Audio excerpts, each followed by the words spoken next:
Trust me, gay is in, gay is hot. I want some gay, gay it's gonna be. Trust me.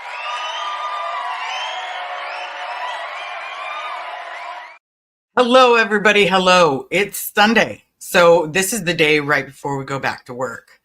So I wanted to open this up to an open conversation with some of the most amazing people that you will ever get to meet, and a completely open topic where if you have questions, we'll answer questions.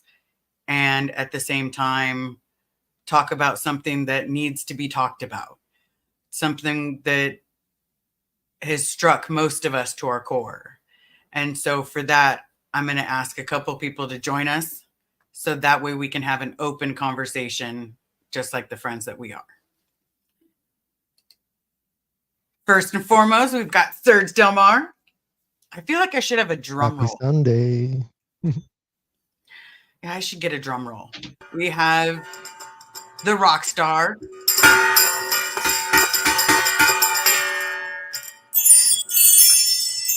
And the amazing Pearl Snappy and Selfless Self. Hello. And the crowd goes wild. They're sleeping. Yeah, probably. Just for a few minutes. Hi, Liz. Hey. Hi, Serge. Hi, Pearl. Hi, Selfless. Hello. This is a very nice, comfortable group to be chatting with. I feel like a cozy, warm heart of love and care in this little chat. I agree. I also adore the color balance. Yeah. Isn't that cute? It's not doing it anymore. Come on. Oh, man. Come on. Mine doesn't do it. Sad.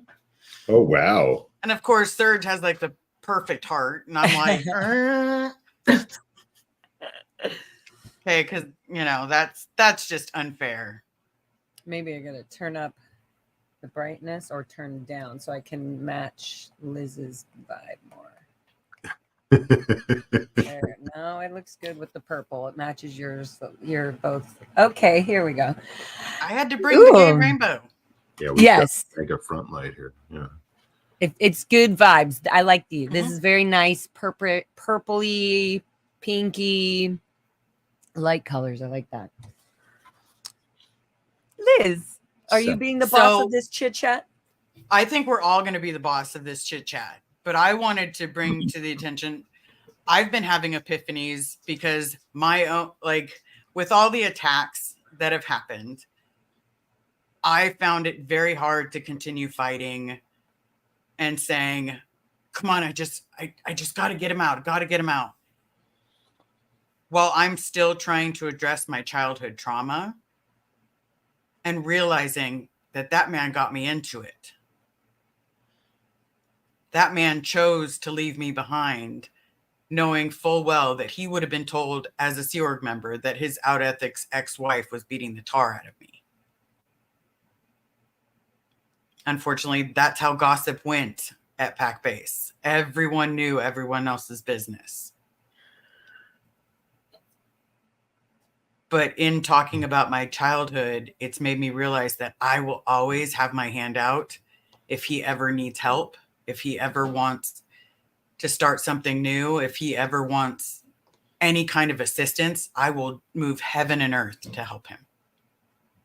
But not as my dad. I will do it as another human being that got caught up in a cult.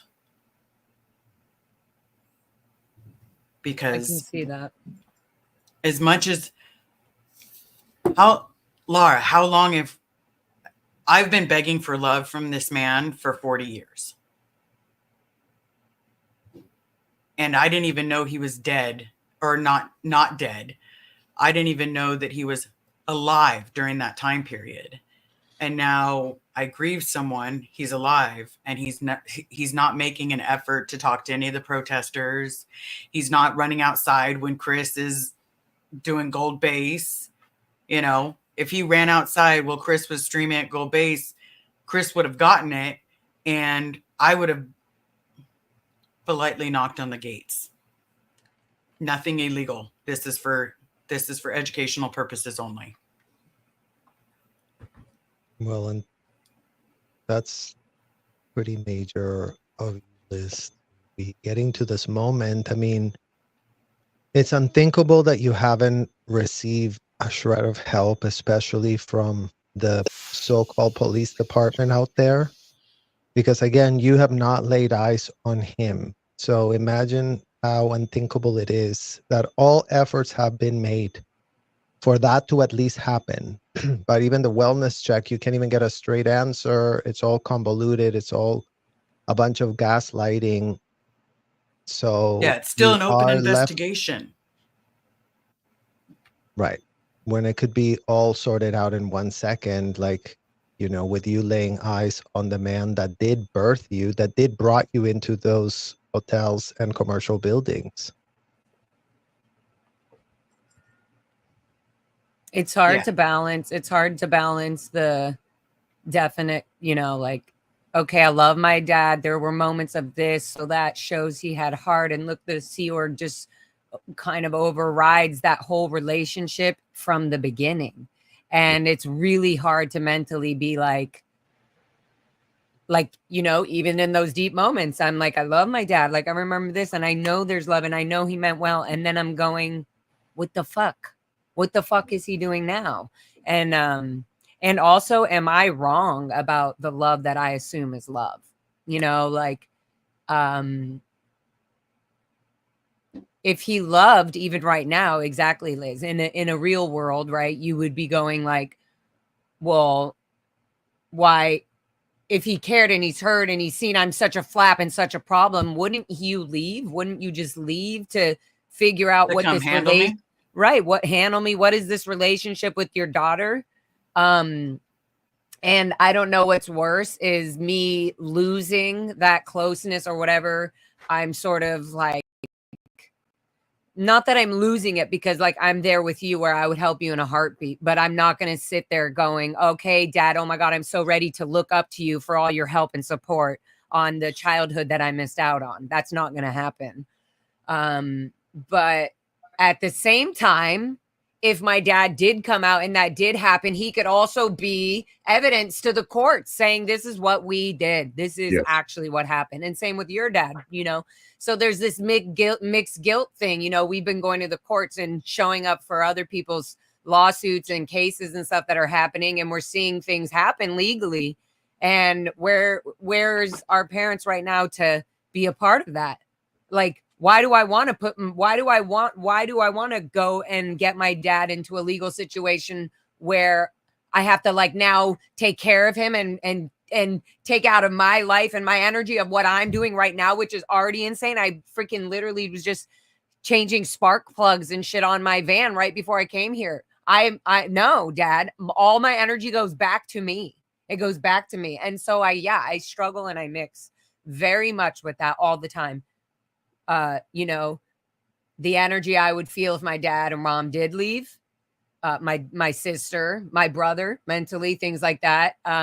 The pressure that puts on me, the time that I'm now going to, no matter whether I like it or not, if they're in my space or thing, it's either going to be you're exposing this cult or I'm exposing your mind so that you learn to expose the cult. Like, it's difficult. It's definitely difficult right now where I'm going like, so many times I remember that dad that held me at the beach for the moment and for the LOA and that time off that we had. But then it's so many times in reality, I'm almost 40, I'm 38 years old. And I'm like, if I had a child right now, I would not be wondering where my child is or what they're doing or if they're okay at any age.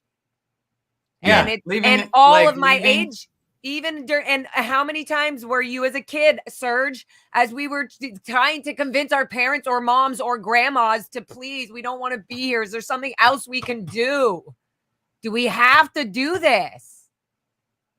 Mm-hmm. And that's trying to ask politely without being out ethics and without trying to degrade fucking Scientology. That was with us being like committed to it. And we were like, we don't want to do this. So how many times did I have direct conversations about that with my mom and dad? Several. And they just gaslit me and changed it to, well, okay, you know, get through the cadet org, get to the EPF, join the Sea Org, and then you can go join the Golden Era positions because you already are on the lines of it. So it should be really easy for you to get back to Gold Base.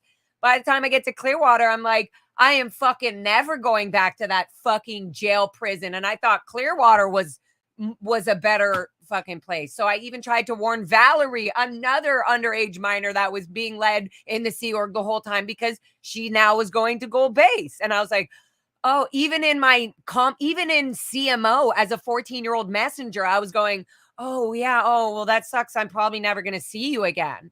That's literally what I told her as a friend. And she was like, oh, what do you mean? And I'm like, well, they just, once you're up there, you just really don't go, you don't leave. It's just, I just know how it is. I said something and she was like, oh, and she said she never forgot about that. She always remembered that. Like, why did Megan tell me that? Like, God. And, and then later she goes to Gold and she's with my mom and she sees everything happening and she's like, this place is a fucking prison. So anyways, I'm going on a roll, but that's what's going to fucking happen when you talk about fathers and mothers in Sea Org of Scientology. And look at Lisa Marie Presley and Riley and all the things you're talking about, Serge. It's just like, where the fuck was this ever okay? And then, then if it was nobody's fault, then it was all of our responsibility. So where the fuck is the responsibility? How come Lisa and Riley are not, and Priscilla Presley are not talking about their deep engraved fucking chaotic connections to Scientology? Why are they never speaking about that? Why is that such an issue? Why is that such an issue? Lisa's no longer here, in fairness to her. She's no longer here. And I do think that this book from Riley is a smokescreen that we're getting from the inside. Yeah. Because there was no way for that book to have been released with anyone's blessing inside of those disgusting hotels and commercial buildings. For Scientology, anything that paints them in any type of bad light, they want suppressed at all costs.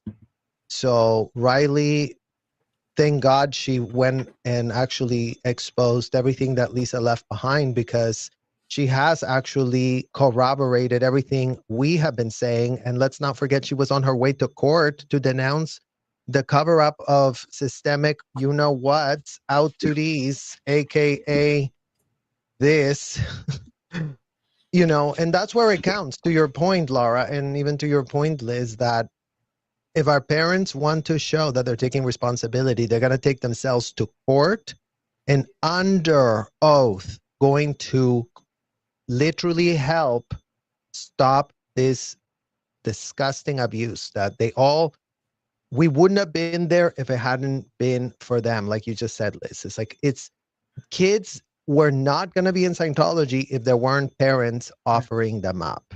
And that is the reality. It does suck to be us. It sucks that we had those childhoods. It sucks that we were exposed. It sucks that they never saw a red flag, apparently, from things that they were into as adults. And, we would question if they really should have been into that. I mean, I really do question it today. But it is up to them to really take account for what it is that they normalize at an industrial size scale. Because again, it's like, with all of our backgrounds being so diverse and different, in what world did we end up at the same establishment with more kids that made us think, well, of course this is normal. There's all these parents here and there's all these kids. How are kids going to think it's not normal if there's so many of us? It's like, we normalized it for each other. It's like, oh, well, Laura's there, Jenna's running around, I'm here. It's obviously a kid place, but it wasn't a kid place. And all our parents either knew or they need to come to present time in this year 2024 and today analyze it. Just like, let's bring back their little term, come to present time.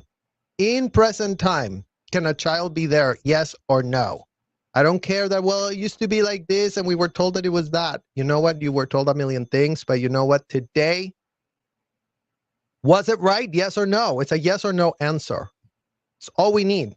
No, it was right that you were there. Well, you know what? Then explain why. Because again, role-playing to be slaves of adults isn't something that none of us should have been engaged in. Calling a grown-ass random in a hotel, sir, expected to be calling them like that, like, it makes no sense. It makes no sense. It's not normal. It's not logical. It's not a religious experience. It's role-playing slavery inside of a hotel. And that's just disgusting. That's indefensible. And it was done at an industrial size scale with everyone knowing and everyone seeing. That's why our parents are guilty of the same thing. They put us in that situation. They told us that we were signing a contract that was very valid.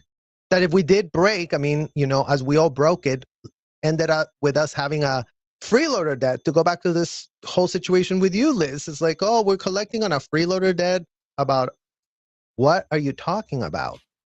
So, Well, and I think from my perspective, being friends with all y'all and watching Liz, especially just because we talk every day, come to this conclusion over months, and me sitting there being like, wow, there's a lot of things that I can like offer some sort of level of understanding. This is outside. So it's being able to talk also to Serge and to Lara about these things has helped for me to get this and understand how confusing this has to be. And in addition, us standing out there, we can verify and vouch for the fact that this is still happening today at every org, everywhere. So absolutely. I think they're training it not only in the orgs, they're doing it at the volunteer minister tents. You literally see the touch assist table at the volunteer minister tent, at the drug, because they start it with, oh, it's just simple, basic body movements. It's just normal. Don't worry. It's not what you think it is. It's just normal self-help. Yeah, you're not just feeling someone's back up. Yeah, let me manipulate. Let me gaslight you a little bit because this doesn't look what it looks like. Let me just gaslight you with, you know, we're really here to just make the able more able. Look, put the body on the thing and then you do these things and look, oh, they had a win. They're doing it now in the volunteer minister. And then later they'll do that for way worse things. They groom them in at, oh, it's just a touch. It says, isn't this amazing? We're helping the firefighters at 9/11.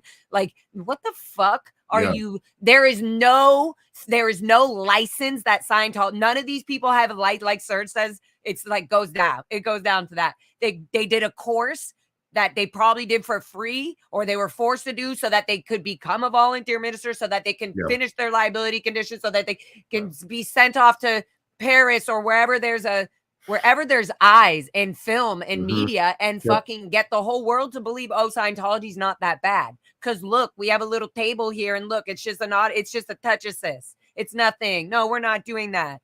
But the idea that you can slowly brainwash somebody, groom them from something that seems natural and normal at such a young age, it's insane to think like that should fucking be illegal. It's insane to think really that our brains are even healthy enough the way that they are. Scientology took the knowledge that you and Selfless, like you guys went to school, you guys got amazing, you guys are very intelligent, you're very aware. Thank God we have you in our community. You guys are able to literally see when somebody's going through psychosis. They're going like, hey, that's not what it is. You say something, you're blunt, you read it out.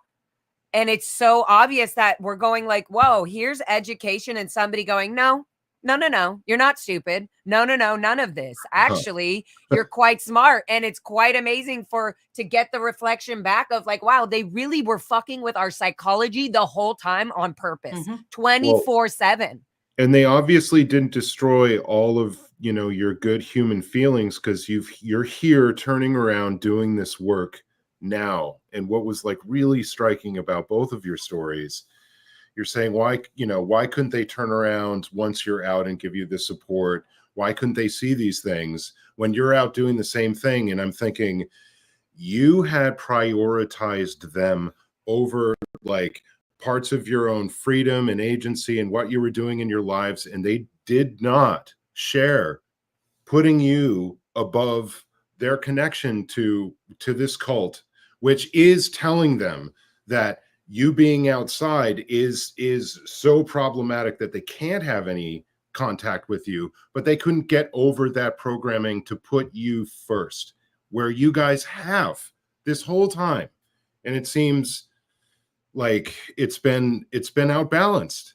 And this seems like you're balancing things to me No. Yeah, and the psychology kicks in where you're going, oh no, am I not handling this right? Am I not being loving and soft with my parents? Like I have to remember, I'm Oh. so lucky that I fucking have that for them. Because Yeah. honestly, if I didn't have the therapy, I wouldn't actually still love them as much as I do. I would have, trust me, there's other people in my family who cannot, they just are, they like cannot stand what they've done.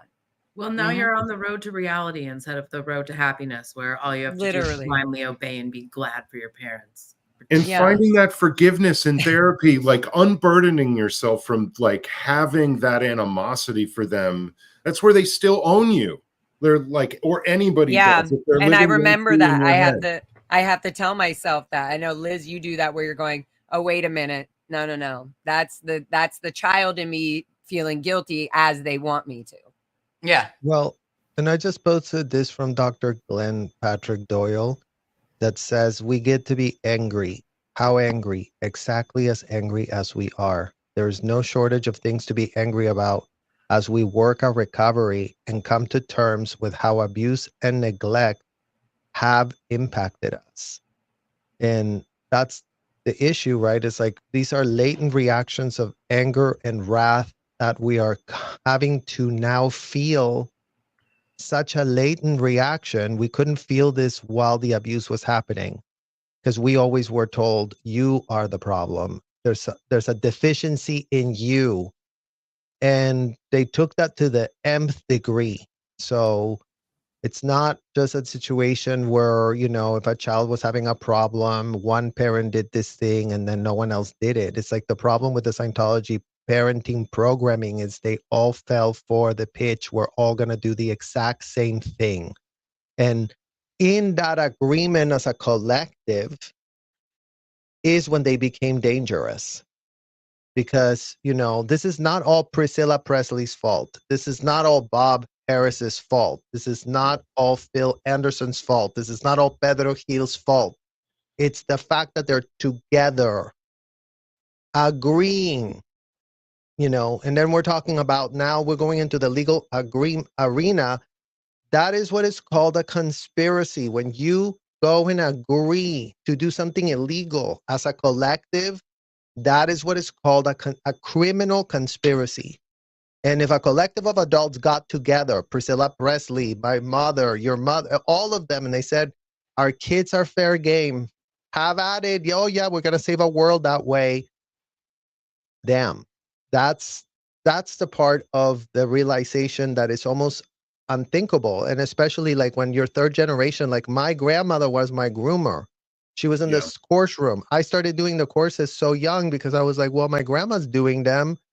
Oh, look, of course she doesn't want to hurt me, you know? And even like with Riley, like Priscilla was in it. Her mom was in it. Her dad was in it. Everybody was in it. Like, even if we thought they were weirdos, like we still had to find a way to love them, because even in those times when they were putting down the rhetoric for a second and they were being themselves, like those are the few moments that you're talking about at the beach.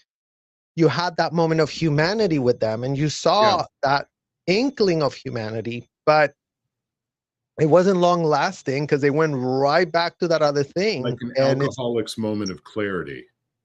It's exactly an alcoholic, because that's the rhetoric of L. Ron Hubbard. It drove them delusional. That's the problem. They're in delusions of grandeur. They're stuck in infantilized, self-made states where they're playing a game. Like that's what your parents say every week, Laura. Oh, we're gonna play the game today. We're gonna play this game, and it's like, you are a grown adult with kids. Why are you playing a game in a hotel? Well, and they say You're it not saving directly, anybody. and in their songs. Yeah. And everything. The game of life, you know, let's make this a game, guys, and get the stats up. Play, you know, hey, why don't we, instead of being times. negative, instead of being negative, let's make this a game. It's fucking happens literally every day in all the orgs, every week, every office, everywhere. Let's make it a game. So what's the game here, guys? Are we going to go to the Kings game and promote the Way to Happiness book, you know, at the hockey games? That's the game. You're going to go to the Kings game, but also we're going to get our CSW approved because the stats will be up, and we're going to be passing out Way to Happiness book. That's the game. Okay. Ready, set, go. It's literally like old people are doing this. It's fucking normalizing child behavior.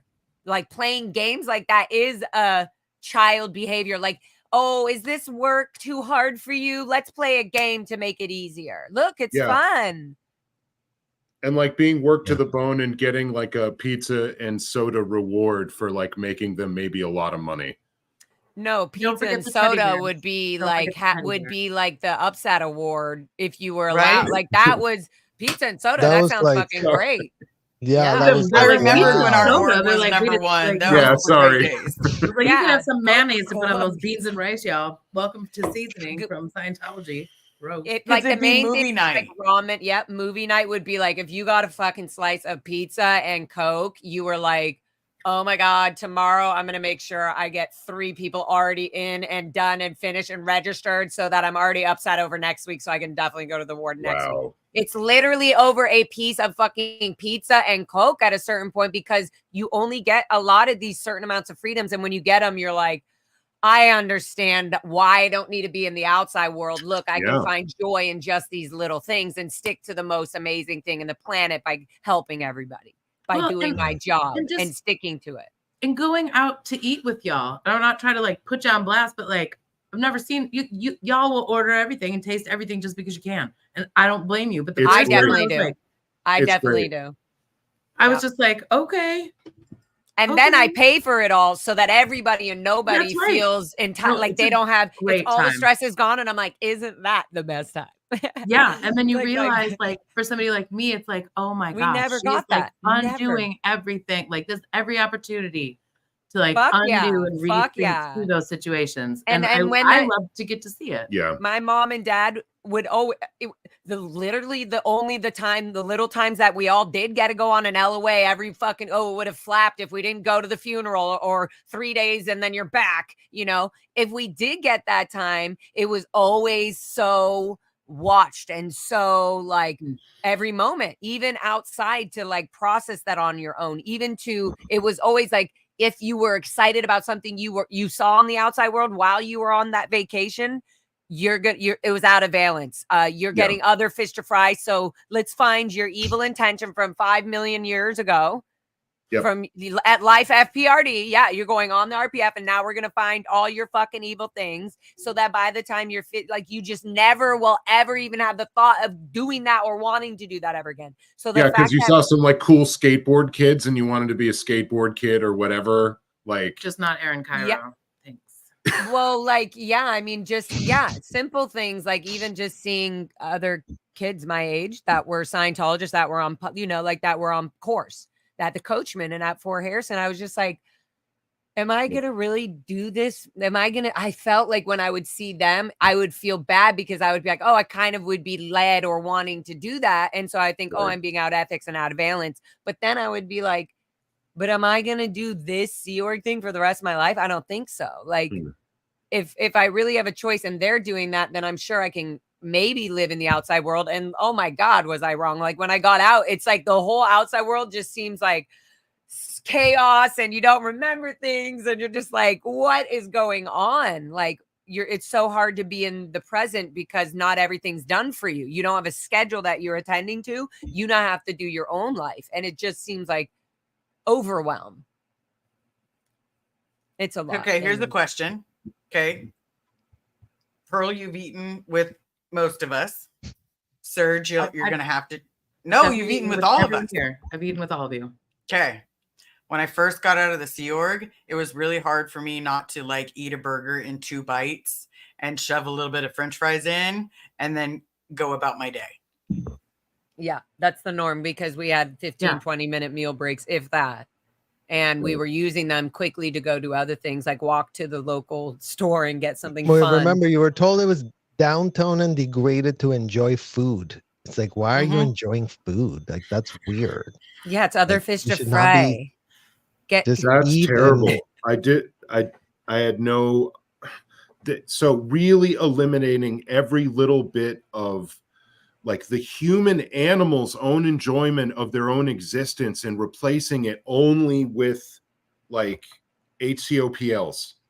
I was gonna say ramen noodles and like literally ramen noodles, and where we were like, I remember somebody did that to me, Serge, when I was cutting up like tomatoes. I saw some like Asian mom making a ramen noodle like epic, so I was like, I'm gonna do that. Whoa! So I went and went to the canteen, got 2 ramen noodles, put them in the bowl, and I was chopping up tomatoes and thin sliced celeries and corn, and then I put and I was like, oh my god, this is so good, and people were like, why would you waste your whole mealtime making that just to eat that? Like, I was like, what is this fuck? I was like, I don't know the answer to that, but I'm going to keep eating.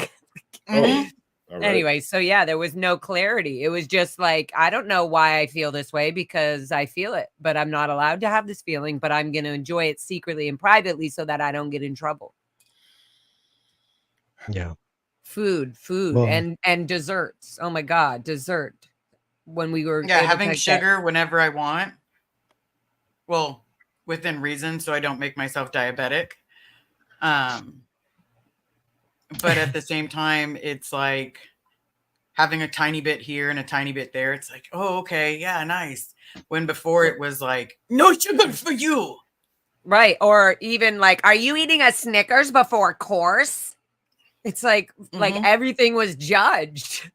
Right, Serge? Well, they would literally be like, yeah. And what did you eat? They would be writing before your sex check or session, like, what is it?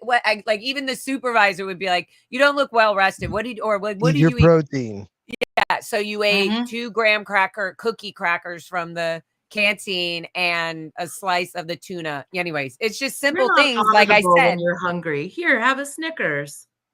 Yeah, that's what you should have said. You should have been like, "No, I need to be." Well, I need a little sugar and peanuts. How about this? They wanted to know what you had eaten before they took you in session, and before they asked you if you had any tight clothes or shoes on to undo.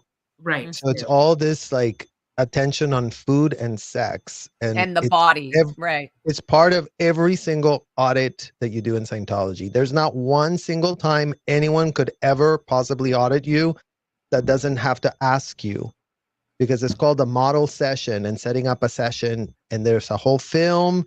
Everyone has to be a robot. Everybody has to ask this. You get in trouble if you don't ask about it. Like, I mean, and if you don't ask about it in a certain way and tone, you literally are trained to say a certain thing with like intense TR and tone 40. And at the end of the word, like, did you masturbate?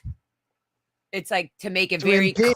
They tell you, like, you have to impinge. To like make a reaction. And we've been yelled and screamed at our whole life. Hinging on my diddling stories.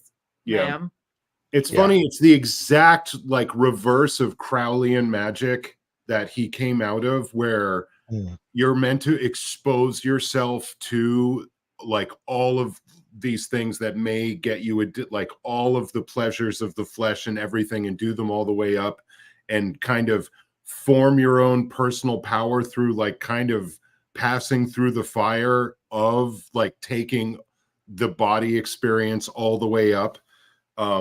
Definitely black magic. But that's what he was exposed to with Jack Parsons and LRH. That's what that religion is all about. And not being able to physically move selfless. Like Serge was saying, I didn't realize that. If you move, the auditor's like, is there a reason you're twitching?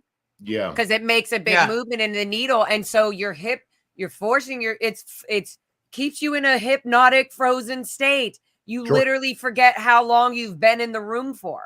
Yeah, trance state, sure. How is a kid down, how your is arms the child back, shoulders back? Yeah, pants down, whatever the fuck. And like, how the fuck are you supposed to leave a controlled hypnotic state like that under a spell? How are you supposed to leave? How is a child who was born into this thinking, if I don't do this, I'm never going to be free and I'm going to be a degrading, disgusting person for the rest of my life?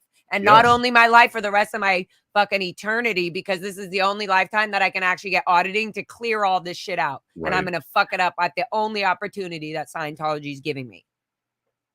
At 14, 12 years old, 8 years old. You're literally thinking that the whole time. Well, yeah, I guess that's borrowing on the concept of like saving your eternal soul, and, you know, you getting this one chance. And if you don't accept the offer that's freely given to you, then you're going to burn for all time. It's kind of borrowing from that concept, which I find to be teaching that to children might not be a great idea. Well, like, and I just posted on my video. sorry, the recruiting Yeah. video that says it'll be your choice, and if you decide, the rest will go and you will stay here to die with the ashes or something, and it just sounds horrible. But yeah, go ahead. It was I like haven't seen Terminator. this. I Like, wanna see if this you don't video. do this, Terminator Yeah. is going to We need to happen. redo the Dianetics. Well, what I just posted, Yeah. in terms of our, like L. Ron Hubbard said, right? Definitions really matter.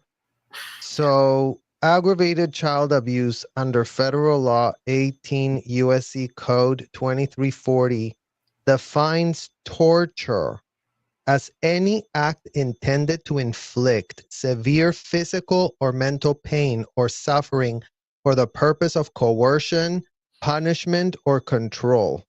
When these practices are directed at children, it becomes aggravated child abuse, a felony in many jurisdictions. For example, California Penal Code 273D specifically criminalizes the infliction of cruel or inhuman corporal punishment or injury resulting in a traumatic condition on a child. Scientology's methods of isolating, punishing, and mentally breaking children fall under the scope of these legal definitions that make such practices not only abusive but also felonious under applicable state and federal laws. That's the problem. The definition says that it's a felony, and every Scientology parent is very adept at clearing definitions. So y'all need to start clearing the legal definitions of what you were doing, because those are the ones that are being denounced. We're within our right to denounce it. We've been always projected on that whenever we have a problem or denouncing it, it's like we're being bad people, and it's the complete total opposite. If we didn't give an F, then we wouldn't denounce it. Then we would just pretend that it's not a problem and there's nothing to see here. Yeah. But the fact is that if it's not denounced and if it's not defined for what it is, not the delusion. The pitch was, oh, everyone's getting a session, everyone's going free, but you know what? They weren't. According to this definition, nobody was going free. Everybody was on a bridge to total indictment and criminal behavior. That's the bridge that L. Ron Hubbard pitched, just so you guys understand how severe it is. The alarm needs to be sound. People need to get their confront level to come up, like they told us at the hotel ad nauseum. Really raise your confront of evil. Raise your confront of evil. Well, you know what? This is what this year is calling for. All Scientology parents, raise your own confront of your own evil, of what you did do. Not your idea to tell everyone to loosen up their pants, but it was a convicted felon, and then you put your children there.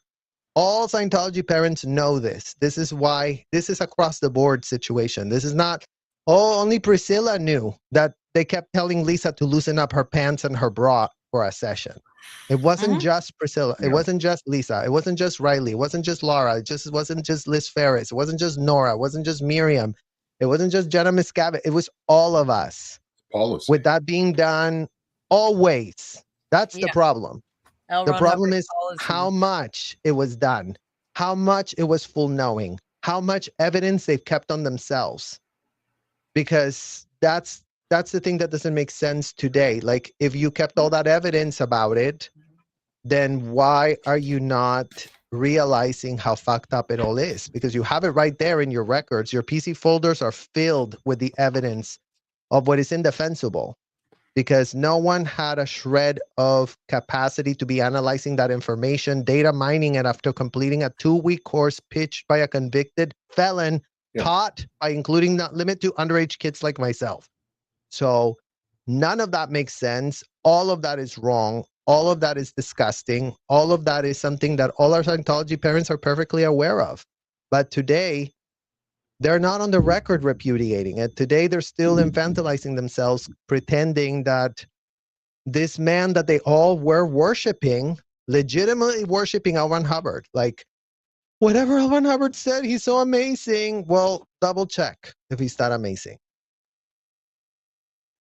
Yeah, because their kids double checked. Yeah, maybe we should have signs that say, Dad, get out and get your TRs in and confront your child neglect. Confront your felonies.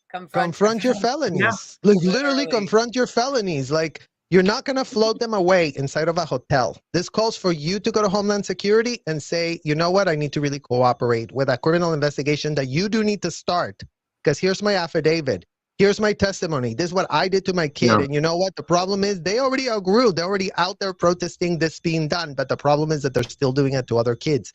And now that we know it's wrong, because back in the day we were under the Kool-Aid, now that we do know the right definition of torture and child aggravated assault, which is a felony for which Ruby Frankie's already serving jail. So Yep. there's already a precedent. It's not like, oh, they just made it up that this is Yeah, aggravated child absolutely. abuse. Absolutely. That's what the law says. That's what Ruby Frankie is in jail for. It's clear. If you have some sort of delusion that locking up a child in a closet is going to be helpful for that child, double check with a criminal attorney. If you really want to go and make sure that you're not in the wrong side of the law, go to a very good criminal attorney, Scientology parents, and do ask all your questions. Bring the bulletins from L. Ron Hubbard. Bring them in there and start referencing those bulletins according to what the law says. Yeah. Because unfortunately, that's what's not been done. What's been done is whatever L. Ron Hubbard wrote cannot be criticized by anyone in the hotel. Damn. Then that's why you're in such legal problem today, all Scientology parents, because none of you double check nothing. As of the year 2024, crickets from all Scientology parents. Oh, we didn't know we were the victims. Well, maybe you were the victims, but you were the consenting victims. The children didn't consent. The ones that were born in couldn't have ever even possibly have done that. No. And that's why it matters that we are sounding the alarm for all of this dysfunction, and we are demanding accountability, because if it's not demanded, then it's not going to be granted. We have 74 years on the public record that this has been aided and abetted, and everybody goes with, well, you know, it's very legal. You did sign a lot of things when you were a child. They made us sign contracts every other, sign this routing form, sign this check sheet, sign this contract, sign. You're Every just check sheet. signing. Every check sheet, everything we Mhm. sign is a contract. We had no Yeah. fucking idea we were doing that. Gross. We had no And idea. that's the problem with the adults. Like, if you were So- signing a lot of stuff, then Scientology can claim that you consented to all of it. That's the problem that all Scientology parents have. You Right. have Well, to the tell us that you problem- didn't consent. Yeah. The problem with contracts like that, if you can prove that you weren't of like in the proper mental state to be able to enter into an agreement like that, and certainly if you're a kid, you're not. So, And certainly if especially you were a coerced, kid and especially if you're from physically birth. coerced, you're not. So like whatever contract you signed under those conditions, I would say probably wouldn't hold any water, bear any scrutiny. No, they Well- absolutely don't. I will say for me personally, I had a lot of scrutiny. And as a kid, you know, No, I just mean in court, like the contrast wouldn't. no, I mean, in court. so basically what I'm saying is like, sorry, my phone is sending off what I'm saying. But so I got bullied when I was at Mace Kingsley. I got punched in the back because I was standing up for one of the AOLA kids. I went face first into the cement, busted my 2 front teeth out. I was left at Mace Kingsley for hours because my mom, it was a Thursday, and I remember it being a Thursday, and I had heard it early in the morning, and she couldn't come and get me until after 2. So I sat there at Mace Kingsley, constantly being handed wads of toilet paper as it's absorbing the blood pouring out of my mouth. Yep. We go to an emergency dentist. They have to pull my teeth, but because I'm in shock, they can't numb me. So I get a pair of pliers shoved in my mouth. And then I get 3 nurses holding me down, plus my mom holding me down, yanking my teeth out. There's a new phobia of dentists right there, just in case anybody wanted to know. The next day, I was in ethics, writing up my overts and withholds for getting my mom off of post. Yep. And what did I do to pull it in that this person punched me in the back? If I had just stayed out of him trying to bully the AOLA kid, then none of this would have happened. Oh my God. It's so terrible. Same thing. And then when you go into I was- auditing, and needle's got to float or you're back riding over. Yep. Sorry. Same thing happened when I 8 years old, running with all the cadets to the maintenance shed to get the shovels to dig up, to do all of our projects. And because the adult was late, one of the kids helped me up. Kimberly Alcock lifted me up to the window to open up the window to get in. And she lifted me up too far. And I fell head first and like went unconscious and had a huge concussion and woke up to finally that adult opening the door and like all this bright light with all these kids waiting to get in. And I just had fuzzy vision, and they were doing locational assist for 8 to 10 hours. I like through the whole day because they didn't want me going to the emergency room or to the doctor with my head like that. And I was throwing up, and I had Ariella Coleman and Veronica Sodrin, who were 2 or 3 years older than me, giving me locationals and forcing me to stand up and I was just falling asleep on ants. Like there was ants on the dirt where I was walking, as they had been taking me on long walks to try to keep me awake. And it was really bad. Like Liz said, I finally got to the doctor at the end of the day, near the end of the day. And I had to stay there overnight because they needed to do an MRI. They did the MRI, and basically the brain was like vibrating still from that hit. And they told her, don't do anything. She just needs to relax. She just needs to have a very easy, just keep to her regular routine schedule, but don't be. And they literally said, okay, so she can stick to her routine. So I go back, and here I am shoveling, digging trenches and raking the fields.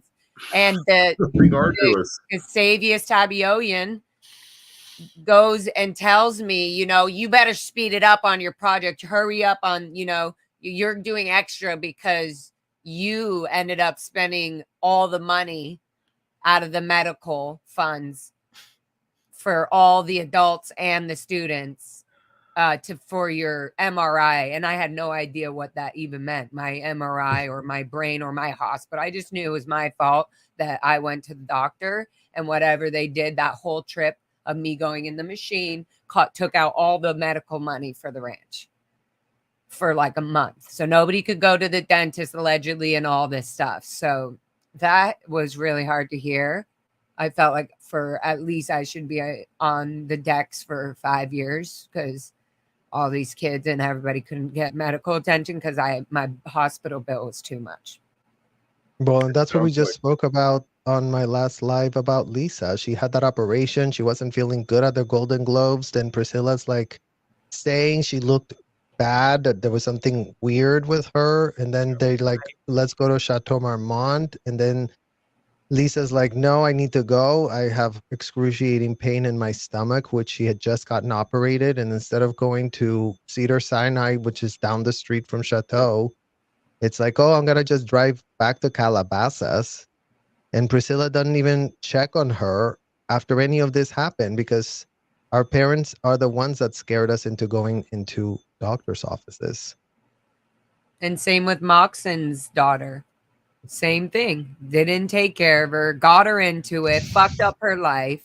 Then she dies, and he never goes to the funeral, brings it up. Yeah. And now here he is. Another body. They dropped the body. You guys, when they say drop the body, it's that disgusting. It's as disgusting as it sounds. Like, it's so disposable. Oh, she just dropped the body. Like, what's the big deal? Like, get over it. Just, they dropped the body. So they went and got a new one. So they look at you like a weirdo for having human emotions for your loved one not being here with you anymore. Yeah. And they do the whole, it's replaceable because you're just dropping the body, picking up a new one. It's like a suitcase. You're just trading You'll totally suitcases. see them, maybe. Well, then they've cheapened all life in existence and made it kind of easier to frame doing awful things to people, their bodies. All of the abuses are less severe because, hey, you get another one. Just that frame, just just like the the old souls in little bodies, that it's another excuse to do like whole categories of abuses against vulnerable people by And not call knowing. it And something else, vulnerable and they're kids. just We're talking calling it about something else.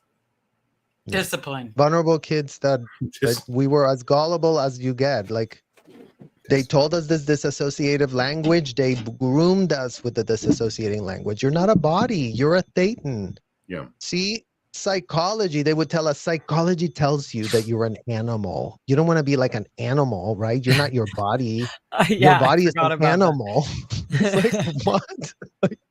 It's like, no, psychologists tell you you're an animal. You wouldn't want to be an animal. I'm like, at Yeah. this point, I'd rather be Yeah. an animal than be you. And I also had that connection with Teddy, the dog at the ranch. I was like, I'd rather just be a dog next lifetime. I don't want to go through all this fucking hard work as a human being to clear humans' planet. Like, yeah, just to get a break of life, just because I thought life shouldn't. I want to just lay in the sun. Why can't I do what the dog's doing? Why do I need like? Oh, I was always make had to life so get hard. permission for a drink of water for anything. Hold on, someone has a question, and I don't know the answer. And they don't take care of their human animals very well. Their bent backs and all of the thing. You can tell they disregard their human animals themselves. It's striking.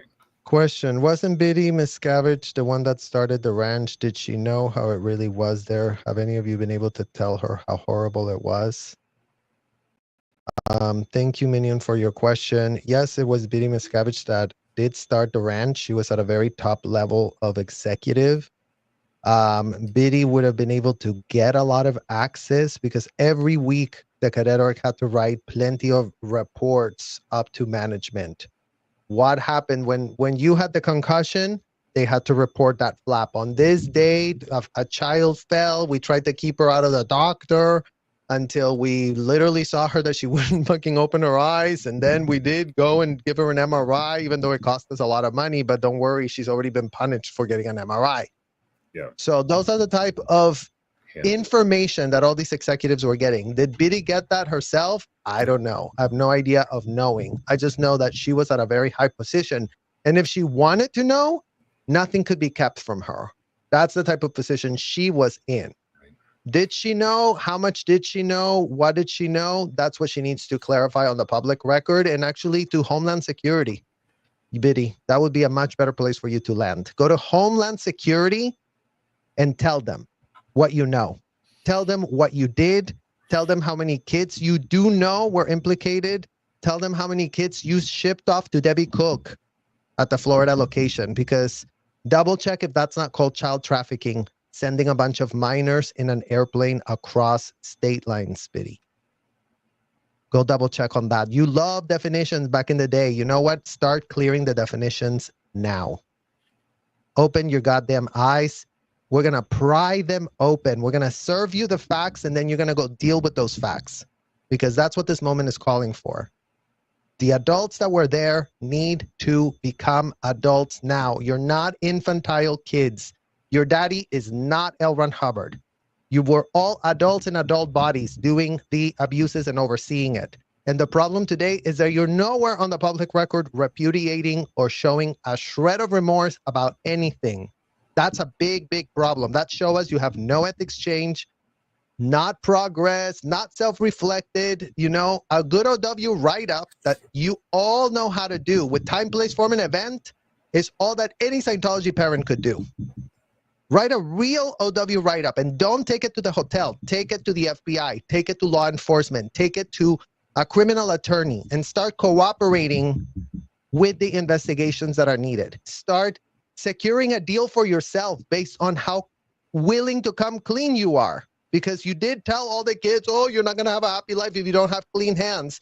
Well, y'all's hands are dirty AF, literally dripping with coagulated blood off of all the kids you bamboozled, child trafficked. And yeah, thanks to you, all of this abuse still continues. Because And even if you got out, guess what? It doesn't matter. You got out, and how did it stop? It hasn't stopped, because what's everyone pressed about? I don't know. What is everyone pressed about in Scientology? What are they against, really? That it's a cult. That's a glib statement. It's a cult, and what? Children end up in situations that they cannot consent, whether they're being made child brides, whether they're being made auditors, whether they're being made students, whether they're being made ethics particles. The 4 things that Scientology makes all children be. You become an ethics particle, a child bride, a student,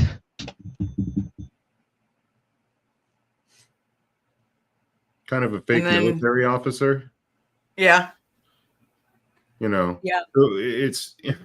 It's interesting that, you know, it's also a huge opportunity for these Scientology parents to right these wrongs. They have this huge opportunity to do something to make this change, to change things for the better for the people inside and for anybody else that might be facing this, to be able to expose what the heck happened to their families, the destruction of their families and their children. It's a huge opportunity to do good if it could only be framed to them in that way and they could accept it. It's huge. Well, and that's the thing about the law. Not everybody gets that Unlike redemption. the ethics that L. Ron Hubbard pitched, the law, Scientology parents, will take the context of the situation. Scientology didn't allow you to have a context in any of the ethics cycles. The law will. The law will be, wait, what? You put your child in there and you were defrauded and you're now coming in and self-incriminating and you're coming with receipts and you're being a solution, not a problem. Okay, we can work with you. We'll give you this deal. We'll actually immunize you. You won't even have to go to jail for any of the criminal acts you did. Yes. Because thanks to you, we're going to be able to stop what's been done. So that's the thing about, like, there's no excuse for any Scientology parent not to be already cooperating Correct. with law enforcement. And there were hundreds of thousands of them. What excuse would the LAPD, the Clearwater Police Department, the FBI, Homeland Security have to not be doing anything about it? Yeah, Right we now, can get all our they have parents. is that, oh, well, no one's come to tell us it's a problem. Apparently, everyone had a religious experience there.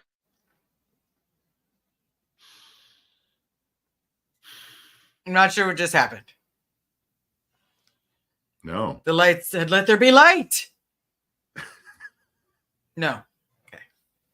So, he stepped on his strip thing, I think, and it oh, probably. nice. Okay. pulled Let the me power drop out. out real quick. You guys talk for a second. I have to run and switch Just me, the okay. battery. You do? All right. I just have to switch the battery real quick. KO. Yeah, as they were talking, I was just like remembering all of the little like things that would add up to somebody just fucking losing their mind and snapping, and it's like, well, how did this happen? Well, if you do this to a child over a certain amount of period for a certain amount of time, doing the same thing and impinging it on them, especially when they don't even have a reflection or an example of the rest of the world to look at and see, oh, you know, that doesn't seem right. They actually have a group of people saying, encouraging you, do this. You have like friends like Jenna and everybody, the elderly were all, the older cadets were teaching everybody else. The younger ones were teaching the older ones, and it would just shuffle down. So it's like everybody has a part in it. And then everybody, like the parents, the moms, the dads, all of them at some point, it's like there's gotta be, that's why I have like, I feel frustrated even for Liz, like being in her mom's life and not having her mom being like completely open and there for her, being like, this was fucked up. And yes, I was part of that. And, you know, she's sitting there still not. So I can't even imagine. I don't know. I mean, everybody has their thing, but I just, It's there's a lot some of things forgiveness and grace, for sure. It sure is. Yeah. And for both of you, like this, like Serge was saying, this is, I think, a huge change. How did this start? Like your thought processes, like Liz, what was the kernel that kind of started this going, that you started considering changing your position this way?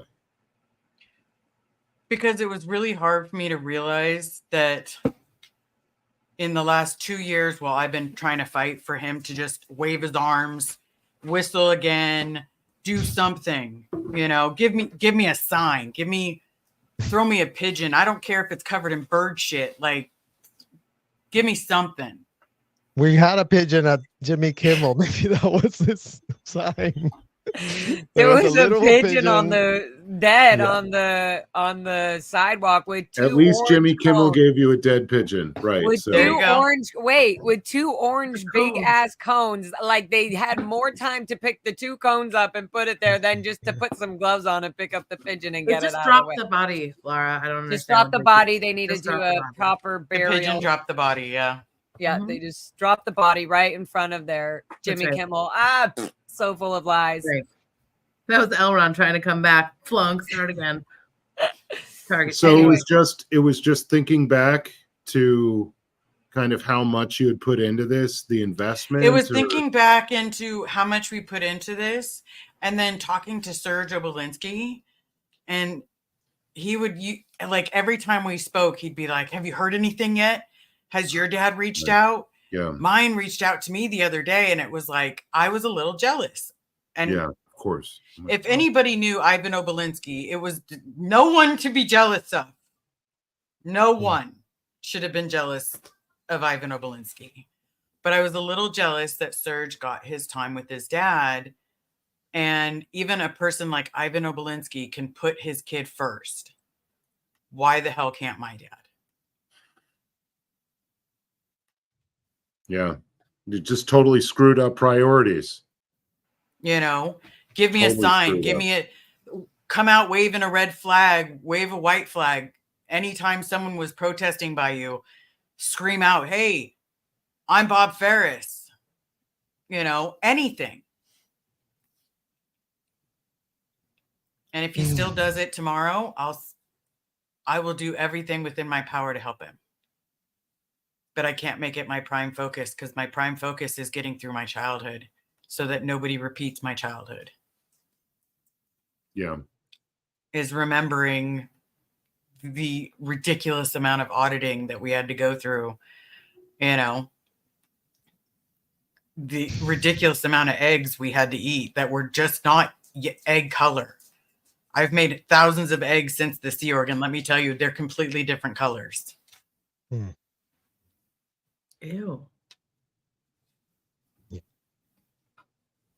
Do you remember that, Laura? And even that, and then it reminded me of the uniforms, how so many people's uniforms stunk so bad because they would just only have one pair of something. Yeah. And it was just so hard to get a pair of fucking proper size uniform shoes or, you know, a proper size shirt or anything because you were wearing other old Sea Org member shoes or whatever. And it just, nothing was personal, nothing was connected, nothing. And through all that, the only thing I feel for so long that we were like even afraid to leave was because of our parents, because we would be such a disappointment. And oh my God. Well, that's the last thing that they have then, right? You know, they have you by your family when you've spooled out the belief system and you can see the trouble all around you. They have you by your family.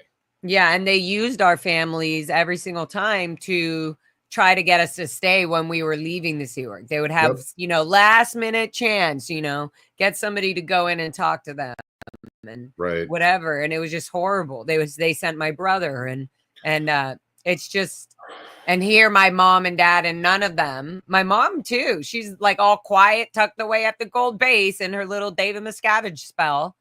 And it's like, she's the mother of me. There's so many times where I feel so much anger where I'm like, how selfish of you, how selfish to just put a child in a position where she knows she didn't want to be. How fucking selfish of you. I can't imagine being a mom doing that and then let alone getting beat up by your mom and all of that. Like, fuck no. Yeah. Or how many times that my stuff got moved to the Cadet Academy. And all of a sudden I was in the Cadet Academy across the street from AOLA and everybody was playing with my stuff, but I couldn't get my stuff back. Oh, right. Yeah. That would be a good way. Because if your stuff went to the Cadet Academy, it became property of everyone. Yep. Yeah. So it's Yeah. a group identity rather than anything of your personal identity down to clothes or toys or anything. Yeah, they would only allow one picture. They would have one picture on like at the ranch you were, and even at the flag fucking dorms, they literally had one picture on the dresser and that's it. You can, and the uniform has to be like this, and everything is everything is controlled. It's out pointy, they say, if your shirt's untucked. It's out pointy. Well, that's out pointy, which means like if that's happening, then you have other shit going on if you think that that's normal to be having your shirt walking around. I remember getting yanked by Jenny DeVocht with her fucking nails so hard in my arm, like pulled to the side, like, who do you think you are? Speed it up. Like, walk faster. And I was like, oh my God, I've never been treated like so drastic and disgusting by somebody. And I had just gotten back I had just left the ranch joining the EPF at Flag. So I was so afraid of her, right? When I got to the EPF and everything from the get-go because of that. I was like, whoa, am I going to get kicked off the Flag base? I just got here. Yeah. By the way that I was walking. Speed it up. You're walking like you're on fucking moon. So is that like asserting dominance as like, the new person on the cell block kind of stuff? Kind of. I mean, yeah, they do that. They have to put their position in. They have to show you, I'm your boss. I'm calling them sir. Yes, sir. Yes, sir. Yes, sir. There's no motherly connection. They're saying, I don't care if you think I look pretty or I look like a nice woman. I'm not. I'm fucking vile and disgusting, and I will cut your throat. That is literally how they are. They don't give a fuck about your age. Sorry. Yeah. Serge, I wanted you to see this because it just popped up. Hold on. Oh. Give to 10 members. That's Yay, awesome. The witch share. Thank you to all who are supporting. Oh, Alicia G. Your Hi, support honey. is the light at the end of the tunnel. Grateful for every single one of you that does give your time and your support to hold space for these unthinkable conversations we're having. We know this is not easy to hear. We know this is unthinkable. It only matters because, again, it's a parallel reflection of what's going on in the hotel today. So that's how I always do it. It's like we have to share this trauma. It's very, very uncomfortable to hear, especially if you have any human emotions, understanding that there's kids still in danger right now. This is not over. This is not something that happened so long ago and it's still not happening. That's the problem with the situation. Yeah, your audio is breaking up a bit, sir. Yeah, it's fading in and out. It's like what. But anyways, we did hear majority of what you were saying. Yes. Yes. Yep. It's happening right now in front of our faces. Absolutely. And we're not going to shut up. Yeah. We have street cred because we listen to all of your stories and we can represent them fairly well. And also I feel like we all take criticism from y'all pretty well too when we mess something up. Have to. But like if we're out here because we know your stories now and we see everything that you've said happen in front of us. Haven't seen it be different. Not a question. Yeah. The massage tables, the teddy bears, the dolls, the clay, the kids being dragged in there, the kids being so proud of their running in with their backpack like I'm going to be late for roll call. Oh right. Yeah. To like get on like, the train. No, did I just talk to a bad person? Yeah. So we're not gonna stop. Yeah, and the grooming of their parent being like right there. Oh as yeah. They go in and you're going like, how are you bringing? So then in their minds, it's like they're going, well, like I'm bringing my kid in to like make them stronger for this world. Are you kidding? Like, look. So it's like you're battling with this like brainwashed, insane mothering system that has been like made up by Scientology, where you just bring your kids in, bring your, have your not mothering but parenting system, and they're just like shuffling them in, think like that this communication course is the real normal way to communicate and to be and to handle people. at such a young age. Like you're growing, your bones are growing with all this information, with all of this false information. You're breathing every breath, hoping you're being your good, true self with all these false lies information. It That doesn't is work so- either. Yeah. Like the communication course, like you know, we've engaged. Hey, now people who've I did that just thing taken twice. it, you know, and I've done that like they a are million not times. able to use what they think the actual end goal Their of any mess of is this messy. thing. That's all I have to say. Especially Indeed. Messy with the mess. protesters. They like, why are they not able to confront and shatter the suppression? They literally say like, you can go out and have a conversation with the protesters and just talk, like just handle their why, handle the false, Yep. you know, information. Why, Yep. you know, then do that. Oh, wait, Sure. we didn't mean Pearl Snappy and Selfless Self, who have a good little brain on their shoulders. Like, oh, well, then who? You mean the manipulative kids and parents that you're sucking into this thing before they That's even right. know they have a choice? Pretty much.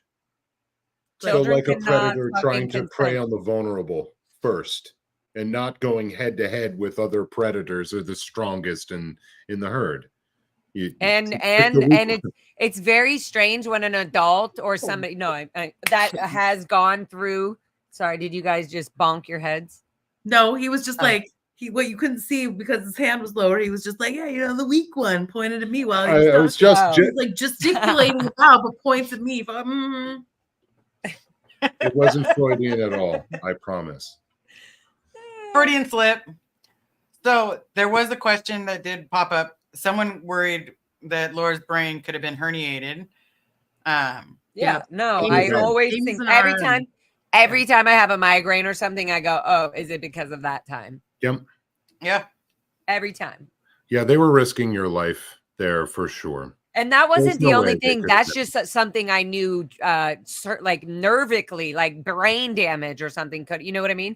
But like I broke my arms. I fell down a freaking cliff on a, like a huge rock cliff during a PAB 6 program, which was like a psychotic program for kids or adults that need. Have you ever heard of that, Liz? The PAB 6 program? Mm-mm. Okay, well, Serge definitely has. And it's like take a walk for an hour a day, throw rocks. If you can't walk, it's just like all this stuff. So I on one of these things, and then boom, I was in trouble. It was my fault because I felt. And guess the person running, Erin Woodruff, who's in, I believe, RTC now, but she was another like older cadet that was like carrying me practically in like shock and panic because she thought she was in trouble because I almost died. Like there's just so many things. Yeah.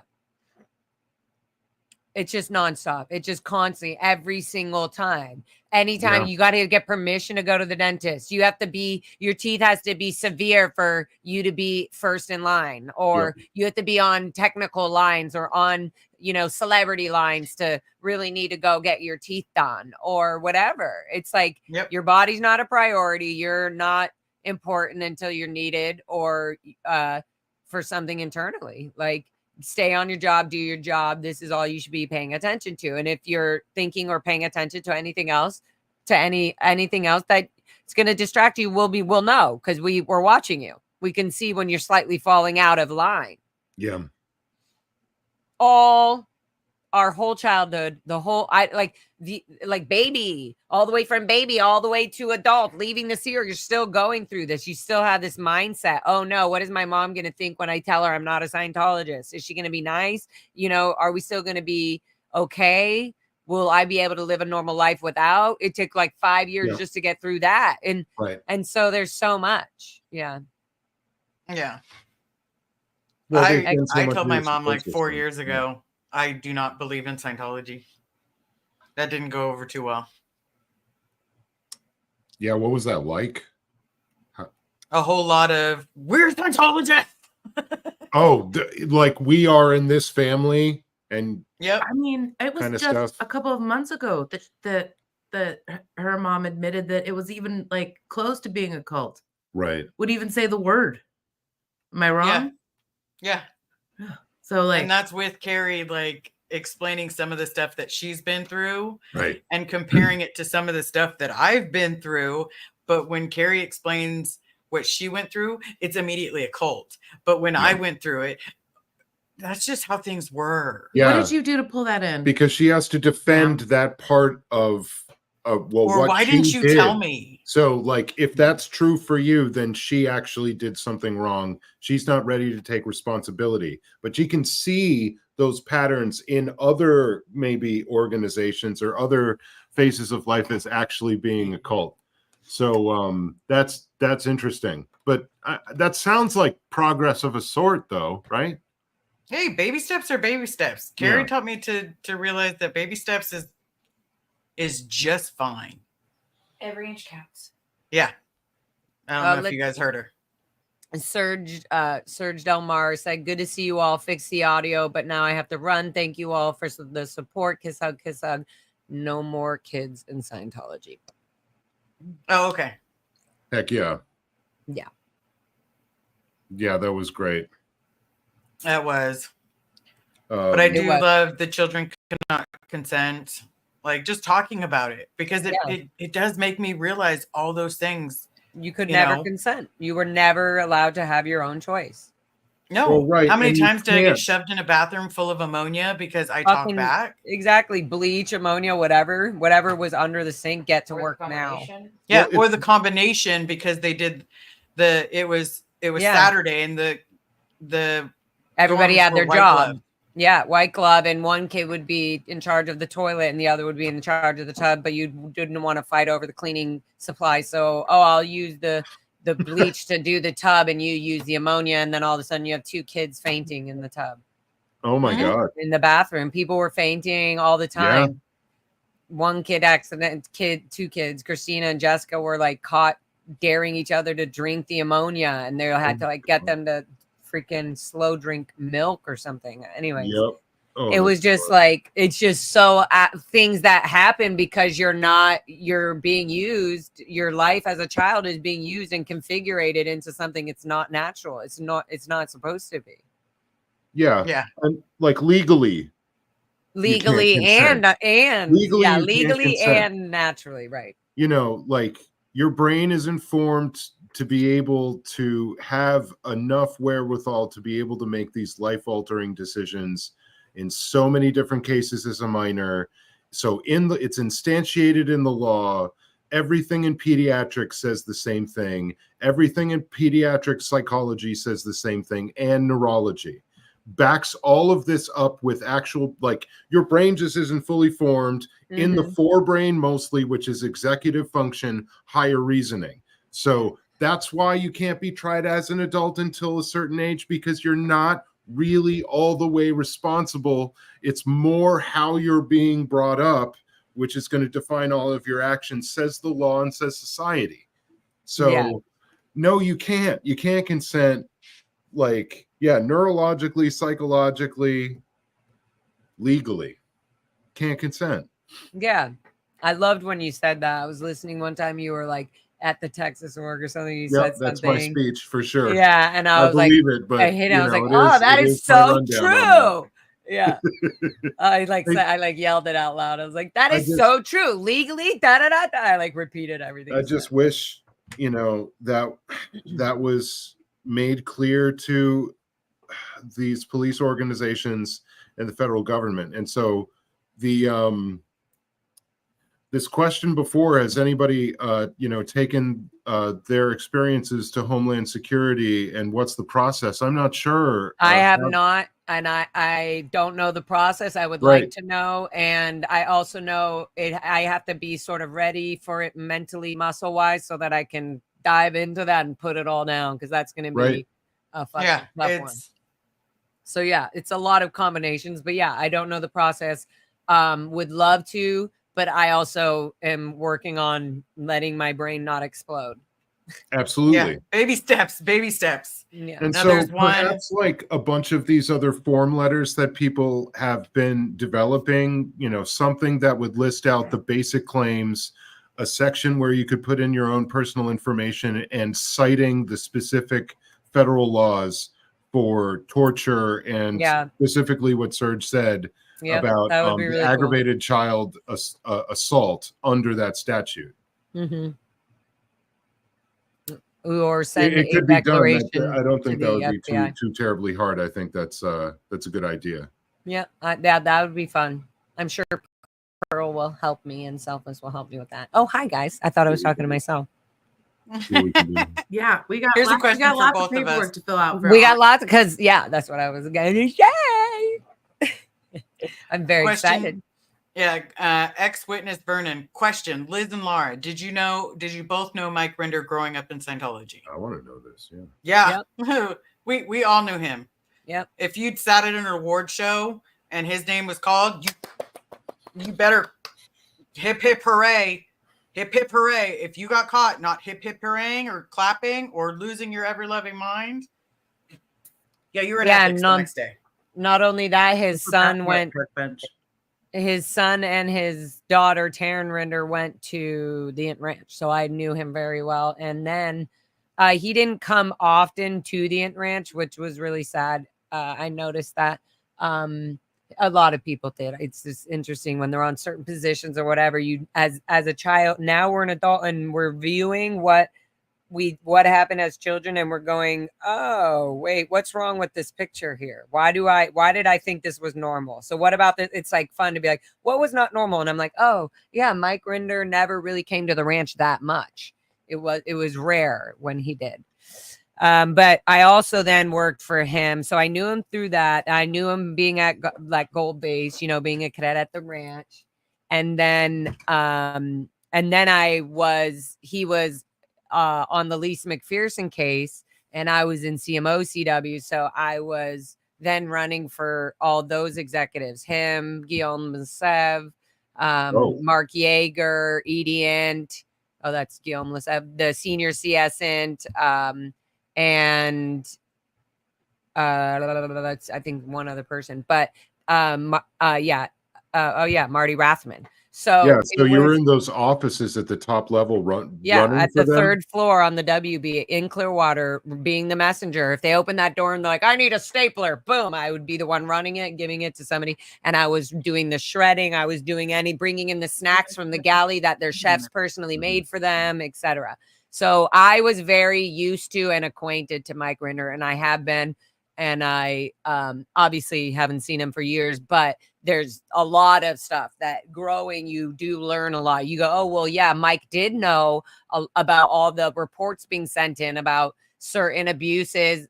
We call them abuses, but it would be like off policy. There's a lot of off policy things going on at the Int Ranch, but it wasn't really Mike's job. Mike is doing OSA the outside world stuff, the PR and all that bullshit.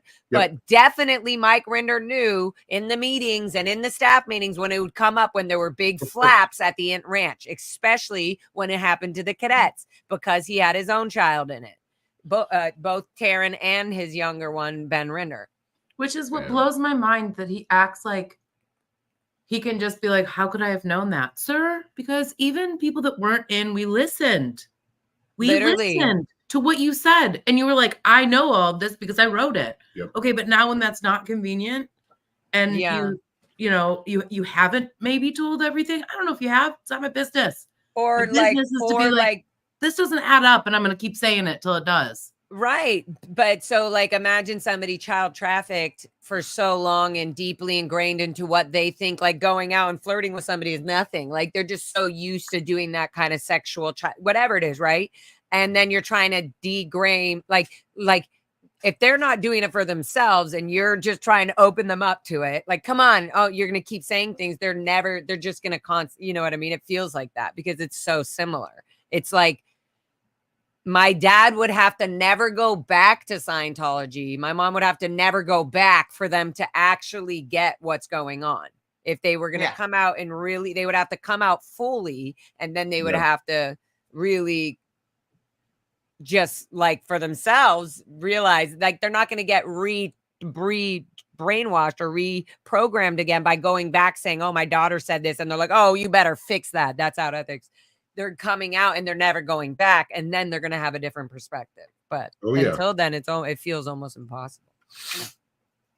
Yeah. Have you thought about writing a book on your experiences? I've thought about it. I write music. I guess I write music and songs Yeah. for right now until I can write a book. Yeah, I've thought about it, but right now, the hardcore details that I remember so vividly are a lot of abuse. So I'm nothing against the book Precious, but I really don't want to write a book that makes me feel like that. Yeah. Okay. Hold on one second. Did you know Mike Rinder, Liz? I knew him from the awards and the ceremonies. Right. I had met him once Yeah. at an event, but Okay. that was it. Yeah, right on. You know, and yes, he was I sir. want to ask a Yes, sir. snarky question. Really know it. I want to ask a real snarky question.